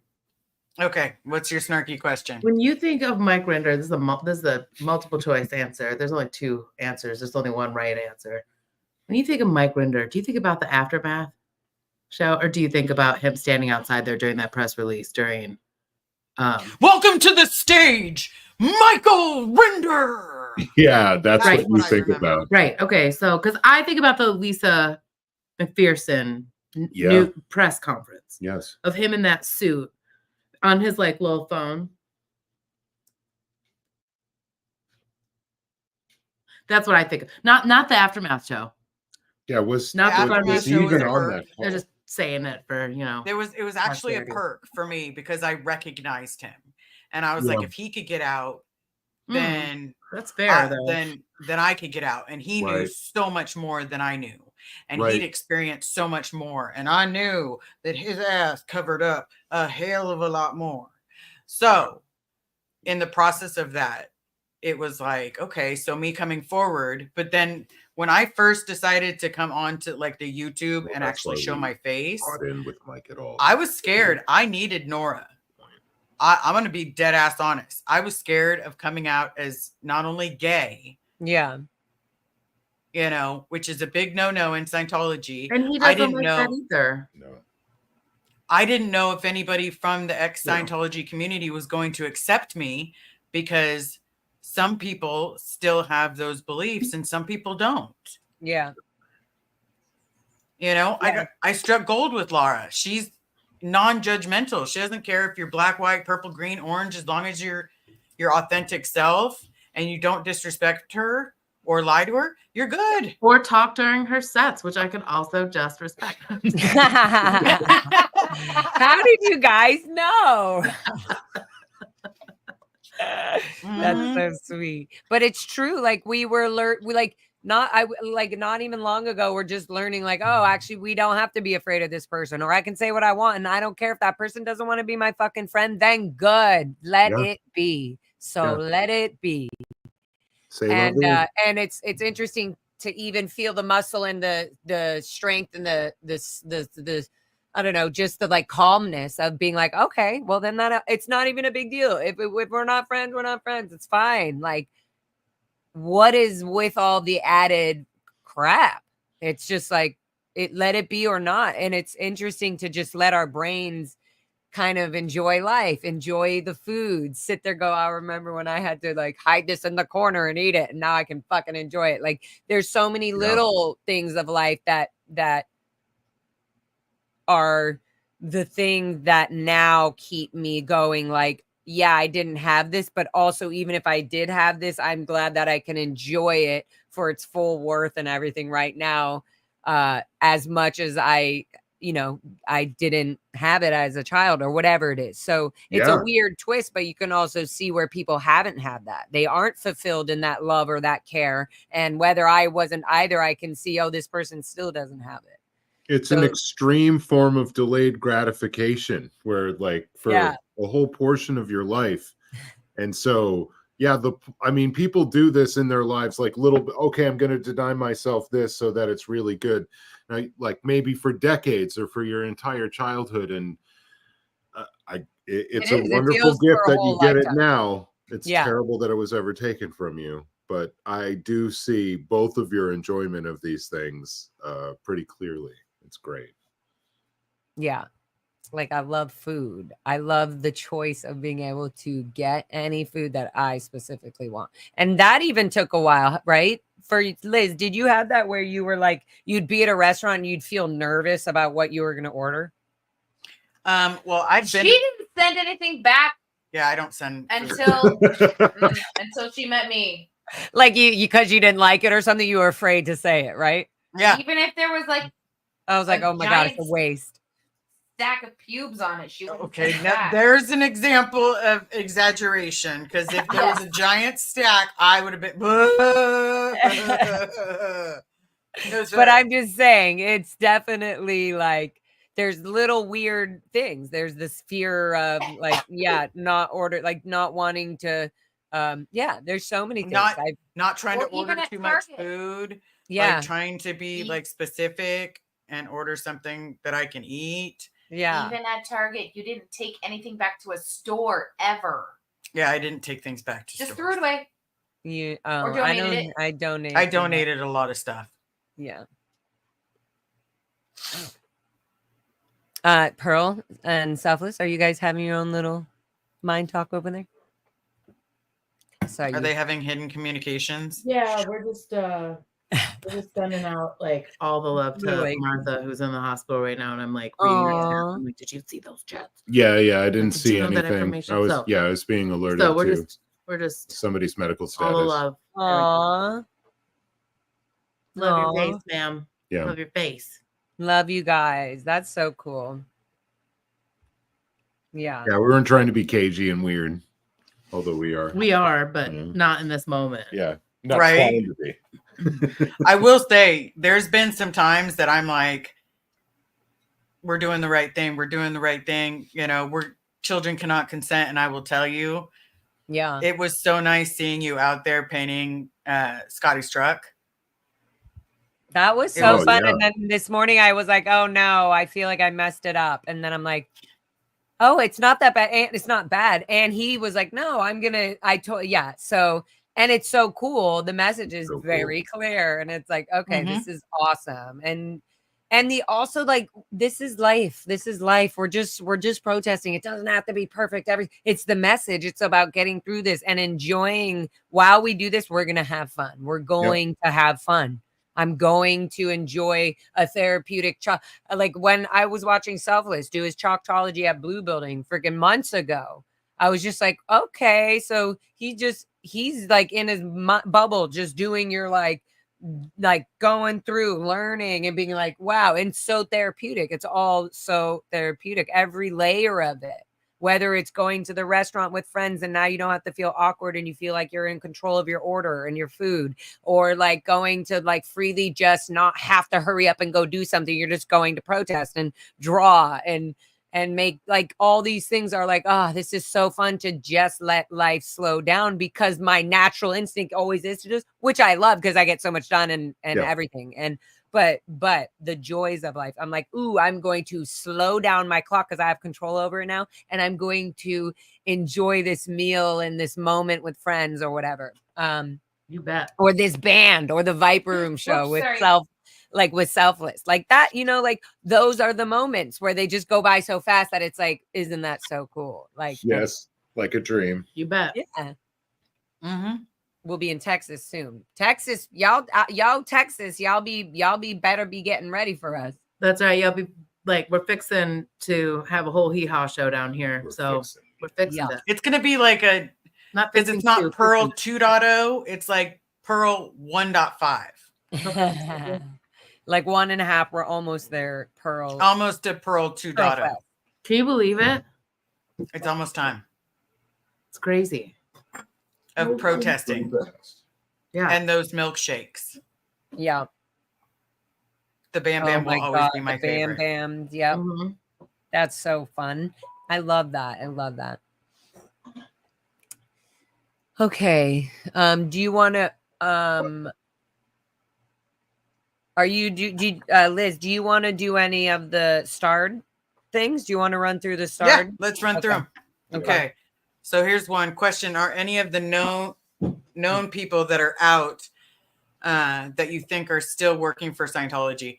I know a couple of people that are out, but being quiet. Yeah, I know a couple people that are out that are being quiet. I know a lot of people that are being quiet. I know a lot of people that are out that are pretending that they still believe in some of it so that their friends and people will, like, they still go to the events and stuff, but they're not.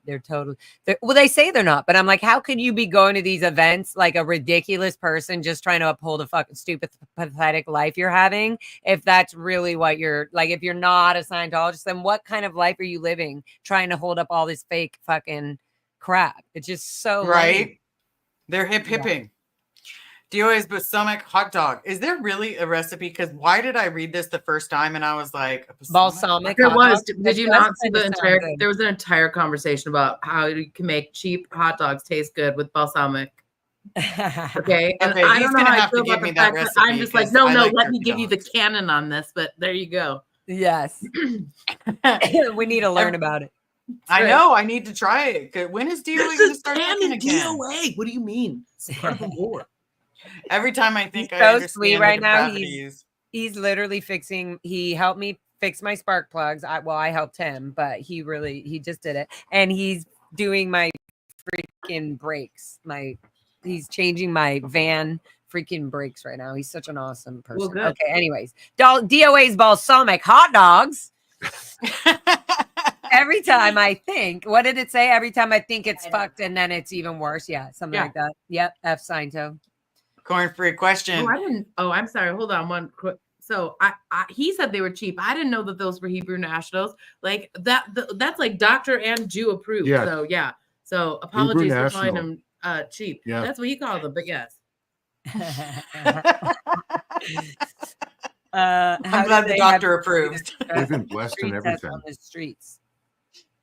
I'm assuming no one is asked to undo a bra or their pants. So they do a stress test. No, the stress test, there's a difference between the stress test and then there's the personality test. The stress test is when they have you sit down and they put you on the e-meter and they pinch you and they go, okay, recall the moment of the pinch. And then you go, oh, and then it goes, see, look, the needle moved when you recalled it. And so that's how and then they show you that's the stress test. That's how they use this machine to stress to test or see the flow or the energy of your stress. And that way you can pinpoint it exactly and then blow it. Like you can make it vanish and go away because you can, handle it with the e-meter guiding you. Correct. And the personality test is the 200-person question, which is they pull you off the street to take and say, would you like to take a personality test about yourself and just see what, and a lot of people are very self-involved. You often sing and whistle just for fun?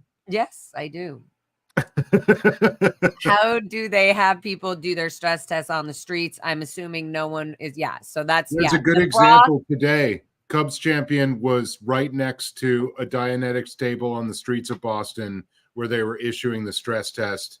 And so it was just a bunch of college kids who were kind of goofing around, trying to see what it was.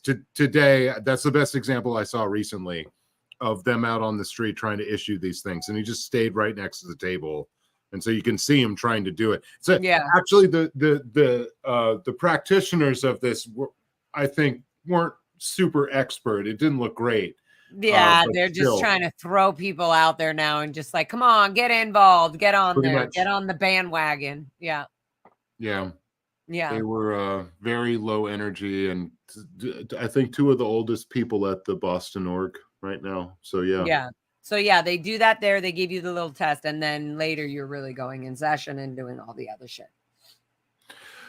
Right. Yeah. So it's not really considered auditing. It's just like a demonstration of the concept for Yeah. Marisa says, this is a very powerful conversation. Thank you, panel. It's helping me come to terms with my own childhood abuse. Thank you, Marisa. Thank you. Question, Liz, what makes you able to give the care to your mom now that she couldn't give you as your child, as your child? You're as a child. Well, it's said wrong, but yeah. Yeah. Because I wanted to be better. And nice. That is one thing that always was important to me is when I love something, I love it. I love the shit out of it. I will over love it. You need me, I'm there. I got you. No, I'm not going to stab anybody in the back. I got you. But at the same time, I have to learn to forgive some of the stuff that's happened because they're not the same person. If they were the same person, they would not be in my life. Mm-hmm. Yep. And that's how we have to learn to accept things and grow as better people. Not make fun of them, not belittle them, not try to get people to attack them, but to let people know what really goes on behind those walls. Because you know what? If I can't forgive my mom for some of the shit that she did, then how do I expect to forgive myself for some of the shit that I did as a Sea Org member? Sorry. Bless you. Oh my. Yeah. We Sorry. bless you. We forgive you. But that's Yes. the big thing. Yeah. Yeah. Laura, question. Who washed your cadet uniforms? The cadets did. The cadets, in fact, my sister was the services secretary, so of the cadet org at the ranch and stuff. So they have one person, and then they have in the dorms, they have a laundry IC, a dorm IC, an in charge, that's what it's called. And so the laundry person, they're the person who cleans the toilet, etc. Like the bath person and the toilets, they're mixing the ammonia and the bleach. And then one kid's running the laundry up to the laundry room with all of our socks and shirts and our uniform. Everything we owned had our initials on it. It had Even chonies. It was an order. Your underwear, everything had your initials, and the person, the laundry IC, would be able to know every initial of every child's or adult's name, and so they would file it in their dorms. They would fold all the laundry and the uniforms and put them in the dorm, in the dorm piles, and then the laundry IC of that dorm would come to the laundry room, grab the pile, and bring it back down. Totally and then you normal. Yeah, totally normal. And then you would put it all away in your dresser. Each person would sort their laundry and put it away in the dresser. Right, XRP Army. Hey, TA, but a lot of let's not take. We're going to take a veer in this conversation. Laura and I probably had the exact same amount of clothes. We had like 3 or 4 pairs of underwear, 2 or 3, maybe 4 or 5 shirts, white, maybe 2 shorts. Shirts, yeah. You know, you had 1 pair of shoes and then a few pair of socks with a few other random socks that were all let's not forget nylons, not matching. Yeah. The nylons you have to have, and the random. Well, yeah, with my cleaning job when I was demoted from the Commodore's Messenger org, my cleaning job was just all kind of weird uniforms, trying to match the hotel look, but really, I was sitting there. Yeah, just ridiculous. So I remember Eric saying one time, you know, a lot of polyester in the uniforms and so worn down that they get that shiny look. Yep, literally. Yep. Yeah, you should have seen the shirts, like the shirts that we had for anybody that had bazooms. Like the whole side was worn down. It had like bumps everywhere else, but then on the sides, it would have like worn down fabric, like you were just like, or the leg chafing in the uniform pants. You'd go get them at the dry cleaners, and they would have to have like patches and patches and patches. The dry cleaner, meaning the Sea Org, the one Sea Org dry cleaner at the haciendas that would, you know, when you had time, might catch up to get your shirt done, but might be ready by next Tuesday. Yeah, and oh god, if that, because I was at Celebrity Center with and Nora, that stupid oval cut that we had, but if you showed off too much bazooms, you were in trouble.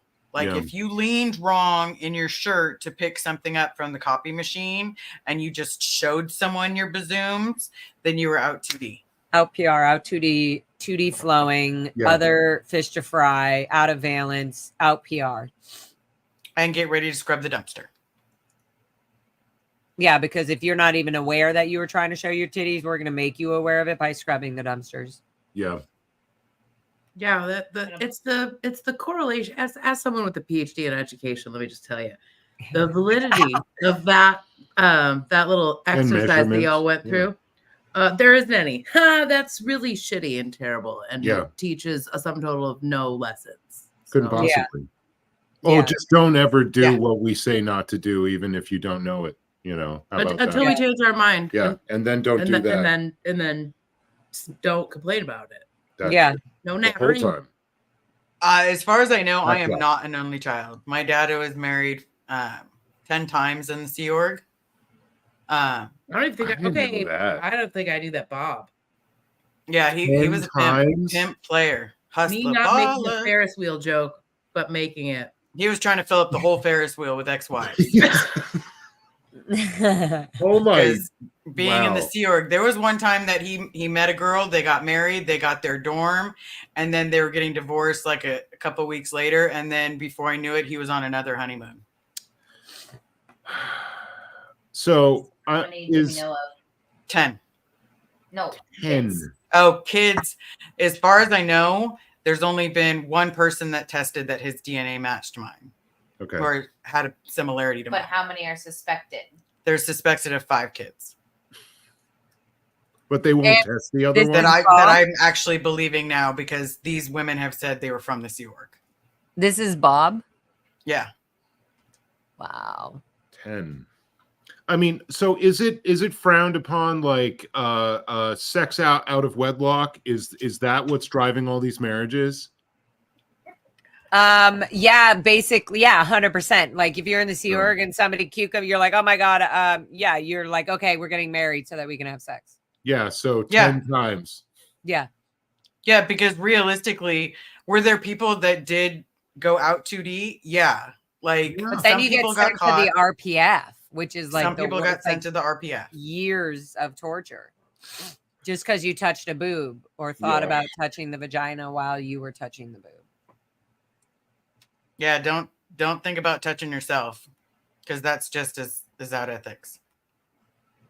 The ranch Yeah. does not exist. It What? still physically exists, but the cadets aren't there. Right. They made them join the Sea Org. They just have them being groomed now by public Scientologists who then get their children into the Sea Org at a young age without going through the whole cadet org. They just join the EPF directly because their parents have groomed them for years, basically getting them ready to join the Sea Org. That was their Yeah. intention. They knew it all along.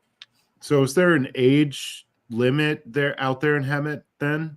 No, I mean 4 What do you years mean? old. When Well, when if you're it saying, did- are there no kids on the ranch, or what was the ranch? You're saying yeah, they're it not was all cadet. it was all it. Well, yeah, cadet. The kids were called cadets, Yeah, but there was no right now. No, right now it's owned back by the Indians there that own that, and Okay. but when the ranch was Scientology land, there was definitely. Yeah, there was definitely all the work and everything was all done by all the kids. There was no cadet. Oh yeah, there was once you were 18, you were joining Gold Base or going to the Sea Org. If I you were see. So they're already keeping 18, you on the- then, yeah, they're hiding you there because you're legally fucking underage. That's right, yeah. because they're not properly Okay. educating you. They're not giving you the best food, all the food or whatever that you might need, like anything. It's all like BS L. Ron Hubbard Ooga Booga. We were like forced overly eating certain vitamins and taking so much salt and potassium during the hot, sweaty days while we were fucking doing Working fire out in the drills sun. in the middle of 100-degree weather, whatever. Jeez. Yeah. So at 18, they'd bring you over to like give you like a low-level security position or answering the phones or something at Gold. At Gold Base, yeah, they start off low, or they have you on training to eventually join the like RTC and stuff. Yeah, Because you've already been groomed mentally to be at that position. Sure. Yeah, that makes sense. Okay. Yeah, so my brother was at Gold Base, so he would be doing like a lot of the steward. He was a steward at first, or he worked in the galley, and then he was at HGO. He was an MAA because he was able to, he's from the ranch. And he was a cadet who already knows about it at, 18, 17, 19, whatever.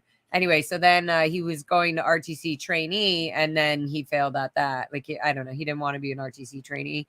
And so they put him down in the galley, and then he became the steward or the chef for the execs. So he was definitely serving Dave Miscavige and all the execs. And that was his statistic, was getting 7+ or 7,000 from David Miscavige. So he was upset.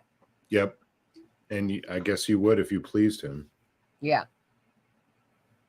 Yes. The Thank Witcher, you, thank appreciate you for you. standing up for survivors. Thank you, you Yes. brave soul. Yep. She also has a question.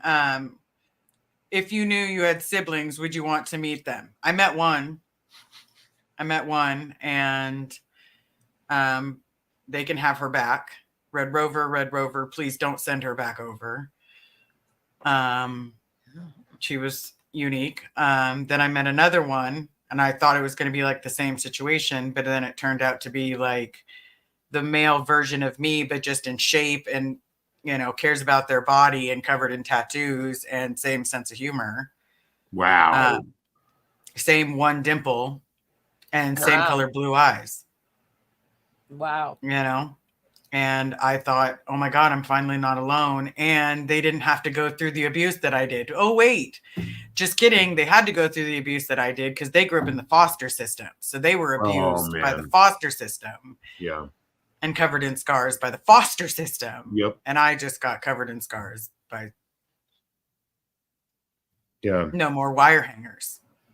Yeah. Yeah. So, This is a tough movie. And I don't want to live it either. Wouldn't recommend it. Nope. Aw, super pop. Erica. I mean, It's so good. See you next Tuesday, cleaners. F Sciento. Sending much love to all of you. Thank you for sharing your experiences and for all you do. Thank you, Erica. super Thank you. Bob. Super I know, pop. Super Pup. Doctor Who Heather. Now, if you have kids in the Sea Org, you have to leave, right? Well, you're given a choice.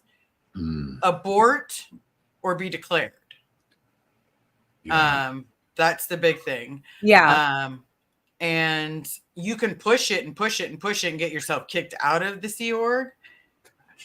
But there's a good chance you're going to lose everyone. So pray to God that the person that's pregnant isn't a 14-year-old girl married to a 28-year-old man. Yeah.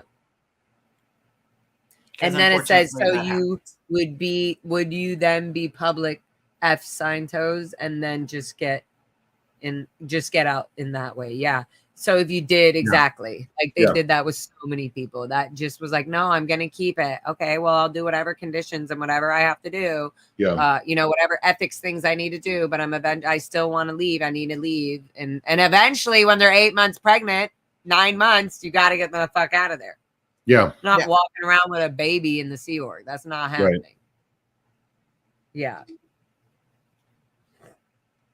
How did Kelly, the you Native too. American Indians get the Hemet Good Ranch question. land back from Scientology? I think when we all left to go to that, where we were all shipped off to go to the Clearwater, Free Winds, Pack Base, whatever org we were shipped off to in little bundles. I think after that, they just realized that the cadet org was causing possibly too many legal issues and stuff like that. And so they did a whole demolishing and getting rid of the evidence at the ranch and and just made it look like, just a nice little ranch that once was. And then sold it back to. Wow, that is a good question. Yeah, I like that. Last one. I don't know how any of them made it through this without a doubt. These are some of the strongest humans I've ever known. Aw, I'll never second in that. from Yeah. PA. Absolutely. Thank Yes. you. Yeah. Yes. Surge, everybody. And I feel like we're just getting stronger in everything. Yeah. Stand against fear and exploitation. That is Safe. Crazy Love is Love, Mhm. at Rebel and their little organization. It's freaking awesome. Get in your cult. Get in your cult. Get in your cult. I didn't know that was them. Get in your cult. You didn't know that was- That's the new organization. Yeah. Wait, safe. what did it say? What did it say? I didn't even read it. You all inspire. You are all an inspiration to make people fight. We will win. I love you all. Yes. Yes. We love you. Because we're going to get out the truth. We're going to let people know what really happened in our childhood, because it's still happening to this day. We're going to continue to fight for people. It doesn't mean that it's not like right now I'm going to go running to Gold Base and say, hey, Bob, I'm still here trying. No, but I'm going to say, hey, Robert, you got me into this mess. What do you have to say for yourself? And you know what? We'll handle it from there. We'll have a discussion as two rational adults, confront and shatter suppression. If I'm an issue, come talk to me. Come on, boo-boo. Bring it, boo-boo. We'll have a nice little conversation, and then we'll go from there. And to be clear, if I do ever get the chance to yell at Davey again, I will definitely still ask about Bob. Yep. Yeah. Just for sure. Don't threaten me with a good time. I'll ask about a lot of people. Trust me, but I got a list. Okay. If I ever get to yell a little Davey again, I got a whole list. Absolutely. Well, the same way that we always start this, does anybody have anything else they want to add? Nope. We love you, Liz. wonderful. Support everybody. Thank you all for your love and support so much. Love your faces. Yeah. Love your faces. Thank you for being here. We will talk about more childhood information soon. I know Laura's got a live on cultology, which I am looking forward to. I believe it's on Thursday. Tuesday, no? Tuesday? I think something like that. Yeah. I think it is Tuesday. It's one of the days that end in Y. It's one of the days that end in Y. So watch every one of the cultologies until you see them. Just telling you. That's how you do it. But anyway, how we always start this is how I'm going to end this. And that is with the amazing Laura FM. Bye. Real ones. Just end it. So now